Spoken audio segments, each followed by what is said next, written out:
What's going on, ladies and gentlemen? It's the Chinnist. Today is August 29th, Wednesday, New Comic Book Day. I have my haul here of 26 with 21 different titles. I have read through this stack. Congratulations to Victoria Wynn. She was the winner of my Avengers Infinity War free giveaway. Victoria, if you could, please email me back. I sent you a comment in the last video. For this week's free giveaway, I will be giving away The Death of Superman. Phenomenal fight scene all the way through from the very beginning to the end. In order to enter for this free giveaway, all you have to be is 18 or have a parent's consent. Please like and comment down below, I want Superman. So starting off on the DC side of things, we have a few of the DC and Looney Tune crossovers. First up, I got 3 of the 4. This is Joker and Daffy Duck. This was my most favorite of the 3. This is cover A. I picked up a few of the cover Bs as well. Love that cover B. So I'm going to put one in the spec box, one on my PC. So this was, again, the best of the 3. If you are a Joker fan, check this one out, definitely. If you are a Daffy Duck fan, and Daffy Duck was pretty much always my favorite, definitely check this one out. You know, pretty good one-off adventure. Daffy Duck kind of unwittingly becomes one of the gunmen for a heist for the Joker. You know, kind of finds out what's going on, tries to kind of correct it, doesn't really go too well for him. So pretty good. Each one of these had a little 2-part stories or 2 one-off stories. A little bit different artists on each one. I felt the first stories were always the better of the 2. So yeah, that was one of the 3. Then we had Lex Luthor, Porky Pig. Pretty good intellectual type of storyline. They kind of start like a social media app. Kind of takes off. Porky Pig is put in charge of he's like the CEO, put in charge of the entire corporation. His number one focus is trying to figure out who is stealing the sandwiches from the refrigerator. Becomes his number one focus. You know, pretty funny. At the end of the day, I think Lex Luthor kind of sets him up to kind of take the fall for this huge scheme that kind of went on in the background. So pretty good storyline overall, but number 2 of 3 that I picked up, Catwoman, Tweety, and Sylvester. I was going to pass this one up. Actually, one of the store owners of the LCS that I go to, the first one I went to, suggested this one. This one was not as good as what I had hoped, just kind of, you know, hearing what was going on. So this is really Black Canary and Catwoman kind of personified like Tweety and Sylvester in a way. So Tweety and Sylvester are in there, you know, they talk and everything, but I don't know, not as good as what I thought. You know, it was entertaining, but not as good as what I had expected. Moving into the Marvel side of things. Was really looking forward to this one, as you know, as soon as they kind of mentioned this one in Venom #1, but Web of Venom, VeNam. So as they kind of explained in Venom #1 by Donny Cates, and this one is actually written by Donny Cates as well, the government actually got a little sample of that first host, and from there they kind of started experimenting with it, started giving it to some of the human soldiers. So this one kind of starts explaining that one, and there's a couple spoilers in here. Just to get through the storyline, I kind of have to show the spoiler, so you are forewarned. But yeah, Nick Fury is in charge of this entire military operation to try to weaponize this alien that they found in Antarctica, I think is where they were. They thought it was a dragon, but they figured out real quick that it was actually an alien. So started doing some lab experiments, started getting into the human side of things, and here's a pretty big spoiler, pretty big reveal. You have Logan. The actual Logan, you know, before he died. This is back in Vietnam days. Very cool. So it's him and Nick Fury trying to round up the Venom host that started getting, they got loose. The soldiers became unresponsive and went on a killing rampage. Killed both the Viet Cong as well as American soldiers. So this is kind of like a little rescue mission to try to get the symbiote soldiers back. Very interesting action all the way through. Really enjoy this one. I've already subbed to it. So yeah, if you enjoyed Venom, definitely check out this one. One more Venom first host. This is yet another title that came out this week. Picked up cover A, cover B. This is not incentive, just a 1-for-1 cover B. I enjoy that one though.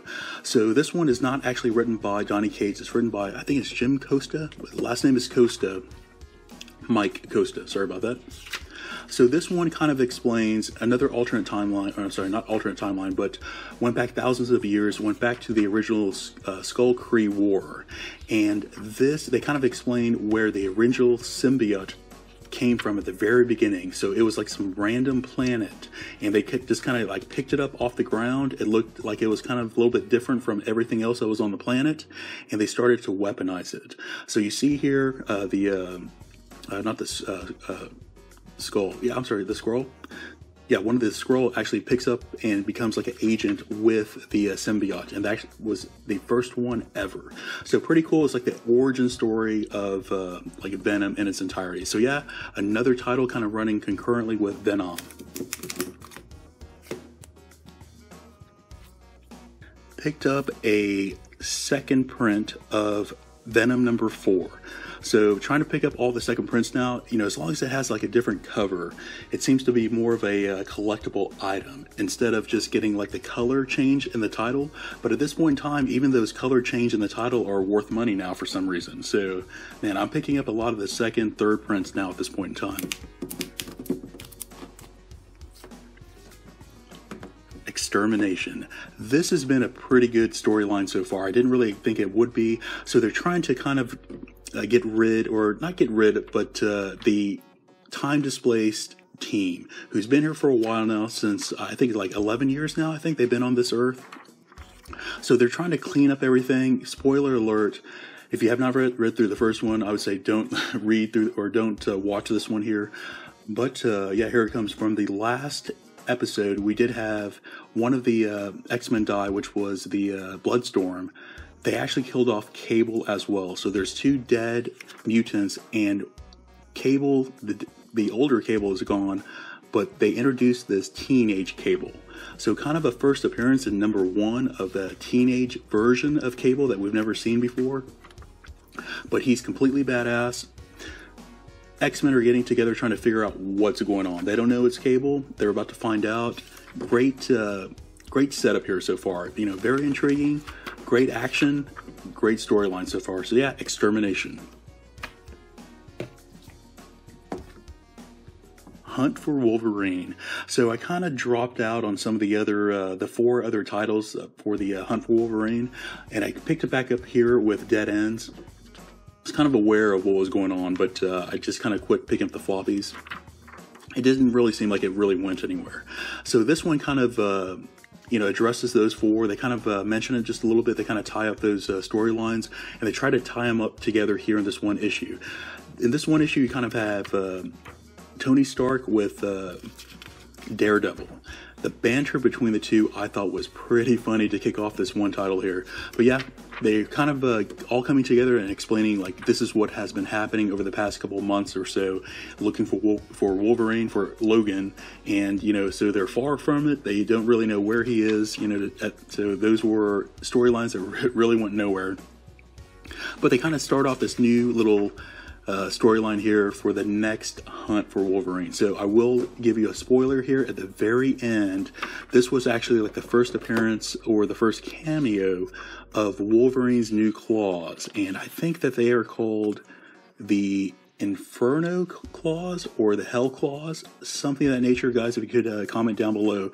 But this was like the new cameo or first appearance / cameo of his new weapons.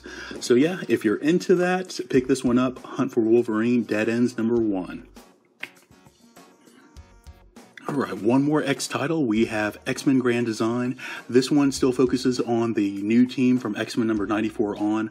I think this one covers like X-Men issue #1, like 120 to like 168, something of that nature. But again, this is kind of like a retelling from like one of the Watchmen's perspectives. They're kind of like giving you a summary of who the X-Men are and what they went through, their trials and tribulations, their challenges. So, and it really follows in chronological order of the issues of X-Men when they came out.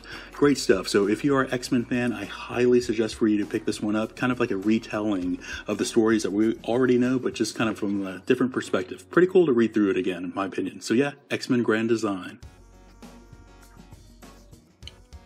X-23.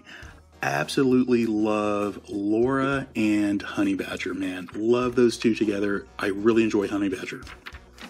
So This one here, you have you start off to where Honey Badger's actually kidnapped, and Laura's trying to chase her down. The Cuckoos, who I always thought was 3, but because I kind of dropped out of reading comics for a while, but come to find out they were actually 5. 2 of them died, and that's why we have 3 at this point in time. They actually resurrected 2 of the ones who were dead. 1 of them died again. They have 1 more left, and they're trying to keep her alive, which I believe is why they're trying to kidnap Honey Badger. Great storyline, great action. Honey Badger's humor is just hilarious, man. She makes me laugh non-stop. So yeah, if you're into that last all-new Wolverine, definitely pick up X-23. It really kind of carries over from where it left off. Yeah, X-23 number 3. One more X title, we have X-Men Blue. Again, this one kind of focuses with a time-displaced team, even though we have that second crossover series, I guess you could say, that other mini-series that's going on to trying to clean up this team, but here we are in another separate storyline, so it's like, pretend that other thing didn't happen. Pretty cool stuff. They're coming back into the Magneto, the hatred of him. At this point in time, this Magneto in the future is completely good. He flip-flops, but this one's good. But the old time-displaced team, they're still young, and they just can't let it go. Magneto to them is just pure evil. So they're out to basically like hunt him down and kill him, regardless if Magneto's saying like, "Hey, I'm a good guy." But yeah, pretty good action. I enjoy the drama that's here. Wonder how they're going to tie this one up, versus what is going on in Extermination storyline. So yeah, X-Men Blue number 34. Moving on to Aftershock, The Beyonders. This is number 1. Love this title. If y'all could find this one, I say pick it up. I love a lot of clues, a lot of puzzle solving, a lot of time items, where they link history to where everything was really linked, somehow, some way that we just didn't know it. And here's the explanation. This is one of those storylines that kind of goes through. There's little bits of history here and there that we know about. We don't really know why, still to this point in time on some of these mysteries of the earth. This one issue kind of starts tying things together, and it's pretty cool how they do so. So, I was aware of a couple of these things that they kind of discuss. They have this one wall that's over in California, and to this day, they really don't have any explanation. They don't know who built it, how long it's been there, but it's been there for like, thousands of years. And here they explain that, this map that had all this knowledge was passed on civilization, and the Chinese actually came to California before, it wasn't documented, but they were the ones who actually built that wall. So they're, picking up like historical, real life things and kind of giving some backstory to it. So it centers around this one kid. He's very sarcastic, very egocentric. He's super smart, but he has, lack of social skills, it looks like, and he tried to get into all the Ivy League colleges, and they kind of all rejected him. So you kind of see a little bit of his background. Come to find out his aunt and uncle were raising him. They were robots. Something's going on. His house starts to, fizzle out, and he gets thrown into this other world to come to find out there's a secret society of people, of problem solvers, like puzzle solvers like him. So this one got pretty cool, pretty quick, in my opinion. Very high action. Love the puzzle solving, and want to show you this very last item. This was pretty cool. At the very end, they tell you that there was an overall puzzle here. There's a code. So throughout this entire issue, there's little symbols. I'll show you what the symbols look like. But they're telling you that throughout these issues, there's a problem that's within each of the issues. If you could solve the puzzle and you email this, here's the email address. The first 100 people who email them with a correct solution will win a prize. And they don't tell you what the prize is, but they tell you the prize is worth it. So as you're reading through, there's these little symbols that are just randomly put on various frames. Sometimes it's like a symbol, sometimes it's a letter, sometimes a number. I have no clue. I looked at it for a while. I have no clue what these could be, but very, very intriguing. So yeah, if you could pick this one up, pick it up. The Beyonders number 1. Another Aftershock, A Walk Through Hell. Love horror. Garth Ennis is a very good adult writer that I just really enjoy. A lot of gore, a lot of sexual type of situations, just right up my alley. Just things I enjoy. So this one issue is a little bit more of a backstory of one of the main FBI agents who is part of the main storyline. She's been shown as being inside the warehouse. But this is kind of a little bit of a backstory before she got there. So not too much action, not too much horror in this one issue, but just a little bit more of character development. So yeah, enjoyed it. A little bit slow, but enjoyed it. Number 4. One more from Aftershock. Brothers Dracul. Number 5, this one kind of goes back and forth between Vladimir being a full-grown adult, killing both vampire and human for some reason. His brother finally came back, like, hey, what is your deal? What's going on? Not only are you killing a vampire, but you're also killing human. You got to be stopped. What's going on? Flash back and forth between them being kids and what actually happened the night that they ran into a pretty good mob of vampires. And my assumption is that Vladimir actually got bitten, and he does have some vampire powers at this point in time, but he's like a half-breed. So yeah, pretty cool story in my opinion. Brothers Dracul. Moving on to Albatross Publishers, I picked up Hillbilly. This is the Red Eye Witchery from Beyond. This is a miniseries. I only picked up part 1, just at more of a spec buy. That first Hillbilly series that came out, sold out. Got pretty good high prices on the aftermarket. So yeah, picked up 1 for the PC and 1 for the spec side of things. So this one really continues on. I've read through the last Hillbilly in trade. You have this this big guy. He's not really he's like a supernatural hunter, and his main weapon is his meat cleaver. So yeah, pretty cool. If you enjoy those type of ghost story, gory type of storylines. So this one kind of continues on. So yeah, Hillbilly Red Eye Witchery from Beyond. All right, one title from Black Crown. House Amok. So I picked up the cover A and cover B. I noticed this cover B was sold out. A little surprised with that. But this storyline, a little bit different, a little bit weird, very, very dark. You have a family, and they kind of start this one out to where these little 2 kids are kind of in a store, a little gas station, having some fun, and they run out, try to steal some sunglasses. The clerk runs after them, run into their parents, and the parents just kind of stomp this guy out, man. And he kind of starts off the storyline there. The parents are very supportive of violence. Pick up another guy, just start kind of slicing into this guy. So yeah, these parents are very, very sadistic with their 2 daughters, and one of the daughters' names is Opie. So I'm not sure if one of the daughters is actually a boy, and the parents just kind of dressed up the boy as a girl for some reason. So very, very dark and twisted storyline kind of throughout. So really enjoy this one. So yeah, House Amuck, if you're into those dark, twisted murder storylines, check it out.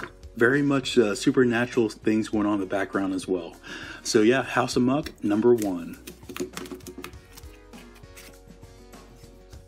Picked up 1 from Boom Studios, Bone Parish. This is part 2. That number 1 I felt was excellent. Cullen Bunn is an excellent horror writer in my opinion. So this all goes back to this drug, to where you have a I'll say maybe an alchemist, like a witch doctor in a sense, who's getting the bones of dead people, grind it down, put some spells on it. If you snort it like cocaine, you actually relive that dead person's life. You have images of that person's life, and you relive it as if it's real, and it could affect you in the physical world as well. Very intriguing. You have the doctor who knows the spells. You get a little bit more background with her and how she kind of got into this originally. Very, very dark. Man, this girl, clearly there's something wrong with her for her to kind of continue on with this type of, debauchery, I guess, so to speak. But yeah, pretty cool. Very, very dark. Love it. Bone Parish, part 2. Picked up 1 from Golden Apple Books. I hear this is like a very small publisher. It's actually a LCS that started their own comic, is what I understand. So this one's called Adventure Van. There's a couple RPG type of comics that came out this week, but this one is one of them. The humor I thought was going to be just a little bit better than what this one is, but I felt this one had some potential. So the artwork overall, I would give it maybe just a 3 out of 5, 2.75 out of 5. The dialogue was very, very decent. I wanted a little bit more humor. There's humor from time to time, not as much as what I thought there would be, but it really all centers around this magical sword. They don't tell you too much about it, but apparently the Dungeons and Dragon world exists, next to ours, and they've been looking for the sword, and this our main hero has a sword somehow. They don't tell you how, but yeah. So it seems intriguing. I'm gonna pick up a number 2 just to kind of see like where this one goes, but yeah, kind of on the border on this one. So yeah, Adventure Van. Picked up one from IDW, Rick and Morty Dungeons and Dragons, and this was that other Dungeons and Dragon RPG game I was talking about. Love Rick and Morty, fell in love with the cartoon show. Season 1 came out, I was kind of like, it was kind of okay. Season 2 came out, just fell in love with it. Went back to go get Season 1 on Blu-ray. Man, fell in love with this damn thing. Just, man, totally fell in love with it. So yeah, this one, if you pick up any of the comics and you've seen the TV show, I mean, they really did a great job of just picking up those characters right into from television onto these comic pages, in my opinion. The dialogue, you could hear all the characters, the way that they talk on TV.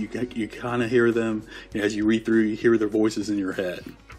Did a great job here. So yeah, this one here focuses on Dungeons and Dragons. Apparently it's like a cool thing at school. Morty goes to Rick, starts talking about it. Apparently he's all into it, and he eventually takes Rick into that mind virtual reality world that they do, and they kind of get stuck in it. So yeah, I love Dungeons and Dragons. I grew up with that, at age 12 through probably like 14, played it all the time. Love Rick and Morty, great mesh together. So yeah, if you're into these two, definitely check this one out. Picked up 2 from Valiant. First one was Harbinger Wars number 2.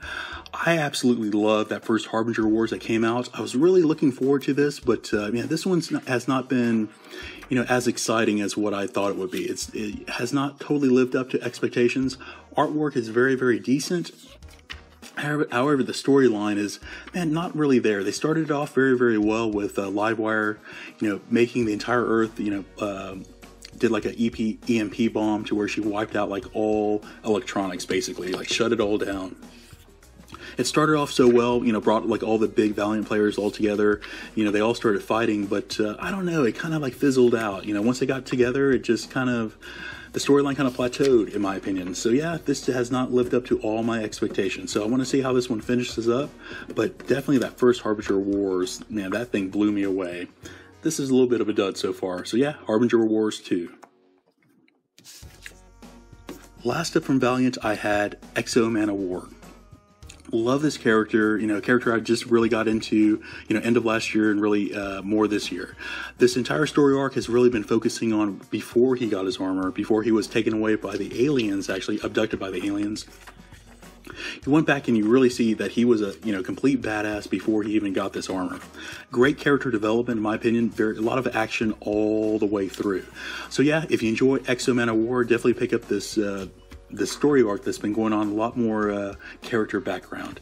At the very end, we finally flash back to present time, which gets back into the Harbinger War 2 side of things. So guys, that's going to be it for this week's brand new haul. Please remember my free giveaway for the Death of Superman. Should you enjoy what you see here, please like and subscribe. We'll talk to you later.